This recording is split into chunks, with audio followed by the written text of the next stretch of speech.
Welcome back to the deep dive. Today we are doing something a little different. Yeah. Usually we're talking tech trends or, deep history.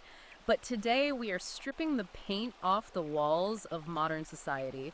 We're looking at a text that is, well, it's part cultural critique, part psychological horror story. And frankly, a manual for understanding the chaos we're seeing in the West right now. It really is. We are unpacking horsewomen, crazy, impoverished, BPD, and desperate by Conrad Riker. And let's be clear right out of the gate, this is not a book about animal husbandry. No. Riker frames it as edutainment, but that's almost a Trojan horse in itself. He's using this, this very specific, often romanticized image of the horsewoman as a lens. A lens to examine what he argues is the total institutional and cultural decay of our civilization. Exactly. It's a massive swing. I mean, he's connecting the stable to the state. And before we get into the gears of this thing, because it gets dark and it gets very controversial, I just want to say this. If you value this kind of deep analysis where we take a hard-hitting text and just disassemble it to see how the machinery works, you need to hit that like and subscribe button right now. You really do. We're building a community here that values truth over comfort, and, well, we need you in our corner to keep the lights on. Absolutely. And to set the stage, Riker makes it very, very clear who he's talking to. He says it explicitly in the preface. This content is for men. Right. Specifically men who prioritize reason, evidence, and legacy. He's writing for the guy who looks around at the debt, the polarization, the HR departments. He's a crumbling structure. A crumbling structure caused by what Riker calls female-led irrationality. Yeah, he is not pulling punches. The core thesis here is that the psychology of the horsewoman, which he defines as, obsessive, financially irresponsible, and emotionally volatile. That's not just some quirky hobby. Exactly. He argues it is the blueprint for modern leftism. He thinks if you understand the woman who bankrupts her family for a horse, you understand the collapse of Western civilization. It sounds hyperbolic at first glance, but he builds a surprisingly detailed psychological model to support it. He does. He argues that the horsewoman isn't an anomaly, she's the archetype of the modern consumer citizen. Yeah. So let's start where he starts. The psychology. Chapter 1 is called The Horse is God. And this is where he drops a pretty heavy statistic right away, just to anchor his argument. He cites, I think it's the National Institute of Mental Health? Right, stating that 75% of borderline personality disorder or BPD diagnoses are female. 75%. Yeah. And for those who aren't familiar with the clinical definition, BPD is characterized by really unstable moods, behavior, and relationships. There's often this terrified fear of abandonment and a profound disturbance in identity. And Riker's whole point is that this specific profile maps perfectly onto the obsession with horses. Perfectly. But why a horse? I mean, why not a dog or a cat? What is it about the horse specifically? It's because of what the horse represents, both physically and emotionally. Riker calls the horse a silent god. A silent god. Think about the dynamic. A human man, a husband, a boyfriend, he talks back. He has opinions. He challenges you. He requires compromise? Logic? Exactly. But a horse, it's massive, it's powerful, it's aesthetically masculine in its energy, yet it's completely obedient to the rider. So it offers validation without any of the friction of a real relationship. It's just power without pushback. That's it. Riker argues it's a relationship of total control. The horse acts as an emotional sponge. It validates the woman's narrative without ever questioning it. So if she's sad, the horse understands. If she's angry, the horse listens. And it never, ever tells her she's wrong. And it never asks for an accounting of the finances. That connects directly to the daddy issues concept he brings up. He uses this term, the Freudian stallion, it's a phrase that definitely sticks with you. It's a provocative term, for sure, but the mechanism he describes is about authority. Riker points out that women with absent or abusive fathers are statistically more prone to risky behavior and depression. He calls it a father-shaped hole in their psyche. Yes. They crave a powerful masculine presence to make them feel safe, but because of their trauma or, modern conditioning, they can't handle the complexity of a real human man. So they groom a horse. It's a proxy, a safe proxy. They get to command this powerful beast which simulates that masculine energy, but they remain the ultimate authority. It's a way to act out a relationship with a father figure, where the father is, mute and subservient. But here is where the deep dive widens its scope. Riker doesn't just leave this in the paddock. He connects this psychological need for a silent provider directly to politics. This is the crux of his political argument. He says this is the engine driving the transition to the nanny state. Yes. He says that this specific demographic, women who fear abandonment and crave security without any challenge, they exchange the absent father for the government. They want the state to be caddy, They want a government that pays the bills, ensures their safety, validates their feelings. but never ever tells them no. That's a heavy accusation. I mean, he's essentially saying the welfare state is a father replacement service for a damaged demographic. In Riker's view, yes. And he argues that this requires a massive denial of reality to sustain. You can't have a state that provides everything without consequences, just like you can't keep a horse on a minimum wage salary. Right. And he points to pharmaceutical data to back this up, noting that women consume an estimated 80% of antidepressants and anxiolytics. 4 out of 5 pills. That is a staggering market share. Riker frames this as a chemical buffer. He argues that modern woke ideology, which he views as the political expression of the horsewoman, it requires you to believe things that are just objectively untrue. For example, Well, that biology is a social construct, or that meritocracy is inherently oppressive. Believing things that contradict your own eyes creates cognitive dissonance. It hurts. so you medicate the gap. You medicate the gap. The medication and the obsession with the fantasy of the horse is how he claims they numb the pain of colliding with reality. It just allows the delusion to continue. So if we summarize this first pillar, you have a demographic that he describes as heavily medicated, seeking total control, avoiding interpersonal friction. And using the state as a surrogate parent. Correct. And he says this personality type didn't stay on the farm. No, they moved into the boardroom and the HR department. And this brings us to what I think is the most actionable concept in the book for anyone working in a corporation today. The gossip shame rally mechanism. The GSR triad. When I read this section, it felt like someone had just handed me the playbook for every social media dogpile I've seen in the last 10 years. Really deconstructs the methodology of modern social warfare. Riker argues that men and women fight differently. Men tend to fight with logic, hierarchy, or, direct physical confrontation. But women, he argues, Engage in reputation destruction. He breaks it down into 3 stages. First, gossip. and this isn't just idle chat in the break room, though. No, not at all. In this context, gossip is intelligence gathering. It's whispering, checking old tweets, monitoring private conversations. It's figuring out who the target is and finding the crime. And the crime usually isn't like robbery or assault. It's violating the group consensus, isn't it? Precisely. It's heresy. It's saying the wrong thing about the current political trend. And once the target is marked and the intel is gathered, you move to stage 2, shame. This is the enforcement. As the enforcement mechanism is the digital pillory, the public call-out, the demand for an apology. It relies on the target feeling social pain and fear of exclusion. And finally, the rally. The rally is when the mob coalesces. Riker notes that destroying the target serves a dual purpose.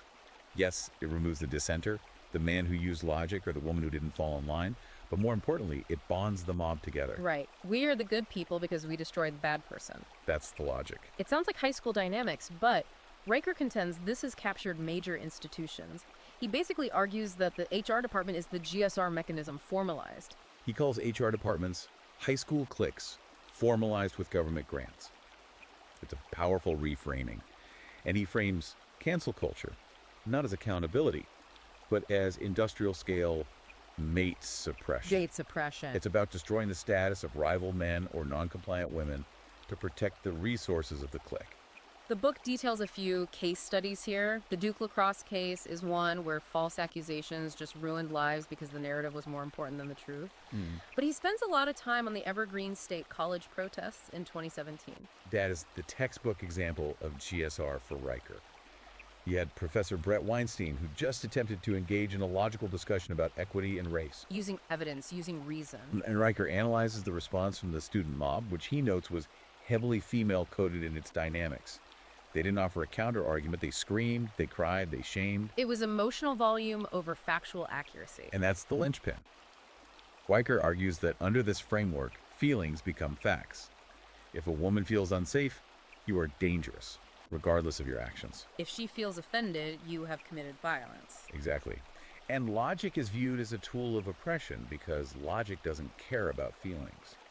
Logic is the enemy of the fantasy. This rejection of logic then moves us into the economic sphere.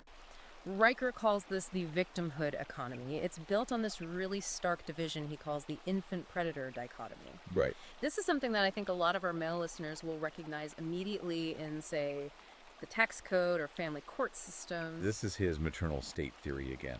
He says this ideology splits the world into two camps. You have the infants. These are the designated victim groups. And like an infant, they're seen as lacking agency. Exactly. They can't be held responsible for their failures. They need to be coddled, protected, and given unconditional resources. And on the other side, The predators. Yeah. These are the productive men, the traditional Western structures, the people who build and maintain things. In this worldview, the predator exists solely to be punished and taxed to support the infant. so when we hear the word equity, which is just everywhere right now, Riker interprets that very differently. Oh, yeah. He defines equity as theft. He says it is the logic of a terrible mother who punishes her strong, independent child to placate the weak, demanding one. It's penalizing competence to subsidize incompetence. It's taking resources from the man who works 60 hours a week and giving it to the activist who contributes nothing but complaints. And speaking of incompetence, Chapter 10 has a concept that will probably resonate with a lot of guys listening. Weaponized incompetence. It's a strategic behavior. It's the phenomenon where someone claims they can't do basic tasks, change a tire, troubleshoot a Wi-Fi router, understand a spreadsheet. Or engage in a logical debate. Right.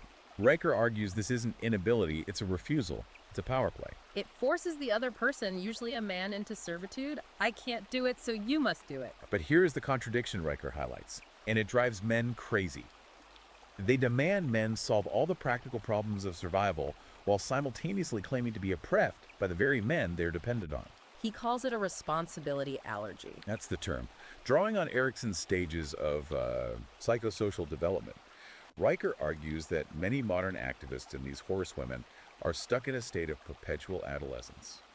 So they want the authority of adulthood, the right to vote, to spend, to dictate culture. But they want the lack of accountability of a child. They want the credit card, but they don't want the bill. And the financial stats he pulls are really interesting here. We often hear about the gender wage gap, but Riker flips it to look at spending. He cites data suggesting women control about 85% of consumer spending, but hold the majority of debt, particularly student loan debt. And he's very critical of what he calls useless degrees. Very. Credentialism that doesn't lead to production, but leads to massive debt that they expect the state or a husband to pay off. But what about the pink tax? The idea that women pay more for goods and earn less. I mean, we hear this constantly in the media. Riker tackles that head on. He dismisses the wage gap as a myth that just vanishes when you control for hours worked, danger pay, and career choices. So what's the real story, according to him? He argues the real financial story is a massive wealth transfer. He states that men pay the bulk of the taxes that fund the welfare state, while women consume the bulk of the benefits. In his view, the pink tax is just a narrative invention to justify extracting more resources from men. A hustle. It's a hustle. So if we look at the scorecard so far, Riker is seeing psychological instability, social warfare through shame, and economic parasitism. The segment 4 is where it gets existential. Yeah. He talks about a biological strike. This goes way beyond money. This is his civilizational suicide chapter. It's grim. He looks at the demographics, birth rates in South Korea, Japan, and increasingly the US and Europe. They're all dropping well below replacement levels. And he blames this on the gynecological paradox. That's his phrase. The paradox is that women claim to fight for choice and reproductive rights, but he argues they are systematically using that choice to choose sterility. He says they're aborting their legacy. Yes, they are choosing the short-term dopamine hit of a career or a lifestyle over the biological imperative of survival.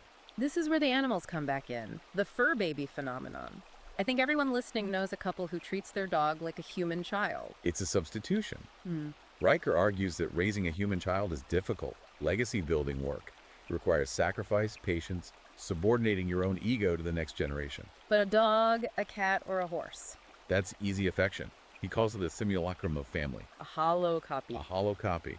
He says they are replacing children with pets because a pet creates a dependent emotional consumer that never grows up to judge them. A child eventually becomes an adult who sees your flaws, who challenges you. Who becomes your equal. Exactly. A fur baby is an eternal infant that validates you forever. Riker calls it the ultimate narcissism. It's love without the burden of creating a future. That is a haunting thought. Love without the burden of creating a future. And he uses the fantasy stable as the final metaphor for this entire worldview. Right. The stable is a place where bills don't matter. You can go into massive debt for a project pony that serves no economic purpose. Reality is kept at bay by fences and feed bills. And Riker argues we've turned our entire society into a fantasy state. Yes. We're ignoring the national debt, ignoring the lack of domestic production, and just medicating ourselves while the infrastructure crumbles, pretending that the horse, or the state, will always love us. It's a heavy, heavy picture, a society run by the emotional volatility of the horsewoman archetype. Riker warns that the numbers don't lie. You can't print money forever. You can't ignore birth rates forever. Eventually, reality crashes through the stable door, The horse dies, the bank calls the loan. and the civilization collapses. So what does this all mean for the listener? I mean, what is the takeaway? Riker seems to be saying this isn't random bad luck. No, he insists it's systemic. The financial ruin you see in a single horsewoman, the emotional volatility, the demand for control, that's the micro example. And the macro example is the modern leftist state. They are fractals of the same pathology. So the solution, according to the book, is about reclaiming reality. It's about rejecting the nursery. Riker's solution is that men need to stop validating the delusion. It's about valuing truth over social harmony. If something is true, say it. Even if it causes a scene, even if it triggers the shame phase of the GSR. Especially then. He argues that men have been too polite for too long, allowing the asylum to be run by the inmates because we didn't want to be called names. For the men listening who want to arm themselves with these arguments, who want to understand the history of our institutions before they were captured by this ideology, Riker is very clear. This deep dive is just the surface. Oh, absolutely. The book is the arsenal. We've covered the outline, but the depth of the case studies, the specific historical examples, from Soviet grain policies to the breakdown of family courts, it's all in the text. You need the full data set. So here's your marching order. Go to Amazon Kindle or Google Play Books right now. Search for Horsewomen Crazy, Impoverished, BPD, and Desperate by Conrad Riker. Buy it. Read it. If you want to understand the machinery of decay, you need the manual. This is the red pill in book form. And don't just read it. Use it. Riker mentions that understanding this responsibility allergy is the first step to immunizing yourself against it. Once you see the game, you can stop playing by their rules. You stop apologizing for reality. Exactly. Also, make sure you are following the author. You can find him at Conrad Riker on Substack, Twitter, and YouTube. He's putting out content that the mainstream simply will not touch. He's building the intellectual infrastructure for what comes next. It's definitely content for the resistance, as he puts it. We're going to wrap it up there. This has been a deep dive into the collapse of the West through the eyes of the equestrian world. I mean, who knew the stable was such a battleground? That's where the mask slips. Indeed. Before you go, make sure you have liked and subscribed to the deep dive. We are going to keep bringing you the truth that others are too scared to whisper. And if you pick up Riker's book, leave a 5-star review as requested by the author. Let's keep the signal strong. Thanks for listening. Stay rational. See you next time.